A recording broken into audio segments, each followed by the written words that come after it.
चलिए आज एक ऐसी पुरानी कहानी में गोता लगाते हैं जो हमें ताकत के असली मतलब के बारे में सोचने पर मजबूर कर देती है। ये कहानी है एक बहुत ही मामूली से पत्थर तोड़ने वाले की। तो शुरू करते हैं एक बहुत ही बुनियादी सवाल से। दुनिया में सबसे बड़ी ताकत आखिर है क्या?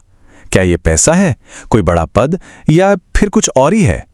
ये कहानी हमें इसी सवाल के जवाब की तलाश में ले जाती है। और हमारी कहानी की शुरुआत होती है एक पत्थर तोड़ने वाले की एक गहरी ख्वाहिश से।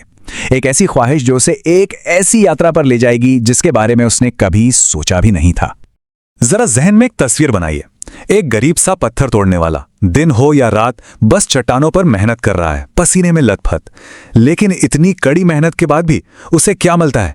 उसे लगता है जैसे ना कोई इज्जत है, ना कोई पहचान।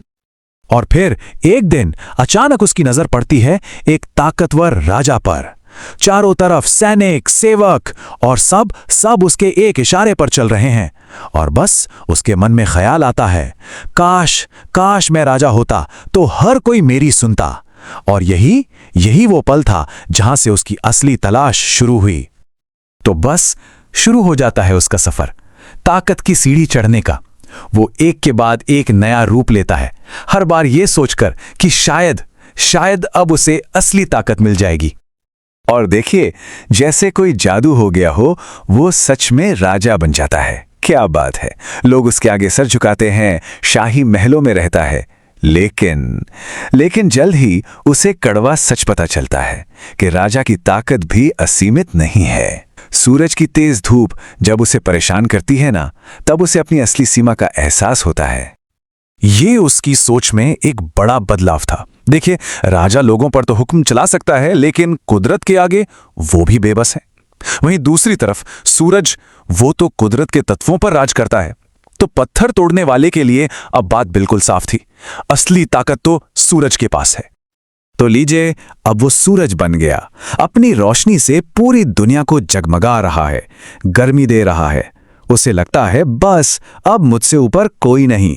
लेकिन ताकत की ये तलाश अभी खत्म कहाँ हुई थी। अचानक एक बादल का टुकड़ा आता है और इसकी सारी रोशनी रोक लेता है। पल भर में सूरज, जो ताकत का सबसे बड़ा जरिया लग रहा था, अब कमजोर दिखने लगा। मतलब एक मामूली सा बादल उसकी ताकत के आगे आ सकता है। तो हमारे पत्थर तोड़ने वाले का तर्क सीधा था, जो चीज सूरज को भी रोक दे वो तो उससे भी ज्यादा ताकतवर हो गई है ना। अब वो बन गया बादल, तूफान ला सकता है, बारिश कर सकता है, पूरी धरती पर घूमता है, अपनी ताकत दिखाता है।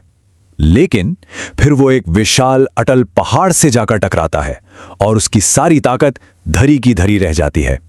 वो उस पहाड़ को जरा सा भी नहीं हिला पाता। और यहां उसकी सोच एक बार फिर बदलती है। देखिए, बादल एक चलती फिरती गुस्से वाली ताकत है, लेकिन पहाड़, वो तो सब्र और स्थिरता की मिसाल है। उसे एहसास होता है कि शायद जिसे कोई हिला ना सके, असली ताकतवर वही है। और इसी सोच के साथ पत्थर तोड़ने वाले को लगता है कि हां, आखिरकार उसने वो परम शक्ति ढूंढ ली है, वो चीज जो सबसे ऊपर है। उसके दिमाग में ये बात एकदम बैठ जाती है, पहाड़ ही सबसे ताकतवर है, क्योंकि ये ना हिलता है ना झुकता है, हर तूफान का सीना तान कर सामना करता है। उसे लगता है बस उसकी तलाश यहां खत्म हुई। और वो एक पहाड़ बन जाता है, एकदम अटल, अडिग और ताकतवर। जमीन में गहराई तक उसकी जड़ें हैं, वक्त को गुजरते हुए महसूस कर रहा है और अपनी इस नई ताकत में बिल्कुल खुश है, संतुष्ट है। सब कुछ एकदम शांत है। वो अपनी सबसे बड़ी ताकत के एहसास में स्थिर है। लेकिन फिर एक जानी पहचानी सी आवाज गूंजती है, एक हथौड़े की आवाज। लेकिन फिर एक दिन कुछ ऐसा होता है जिसके बारे में उसने सपने में भी नहीं सोचा था। एक पत्थर तोड़ने वाला आता है, बिल्कुल वैसा ही जैसा वो खुद कभी था। और वो अपने औजारों से उस महान ताकतवर पहाड़ को तोड़ना शुरू कर देता है। और हथौड़े की हर चोट के साथ पहाड़ को एहसास होता है कि उसकी ये ना जीती जा सकने वाली ताकत बस एक वहम था। और यही वो पल है जब कहानी का असली मतलब सामने आता है कि बात बाहरी ताकत की नहीं है, बात तो अंदर की शक्ति की है। तो फिर असली ताकत है क्या? ये राजा या सूरज या बादल या पहाड़ की ताकत नहीं है। असली ताकत उस मेहनती इंसान की है जो अपनी लगन और मेहनत से अपनी किस्मत खुद लिखता है, जो पहाड़ों को भी अपने हिसाब से ढाल सकता है।